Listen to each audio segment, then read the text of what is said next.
Hai guys, waktunya berbuka. Nah, ini ada nangka ya, kita dapat di keranjang murah di Globus, biasanya kan mahal ya. Ini ada berapa waktu itu? Ada sekitar 4 atau 5, lupa. Dan ini cuma 80 rubel guys. Ini yang plastiknya udah saya buang. Dan ini manis banget. Nah, bijinya jangan dibuang ya guys, bisa direbus. Manis. Dagingnya juga tebal. Enak banget guys. Nah itu ya nangkanya, yummy.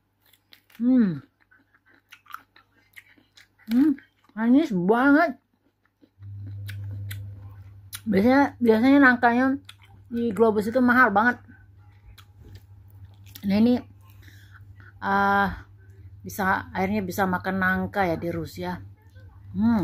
Jackfruit, yummy. Enak banget guys, manis.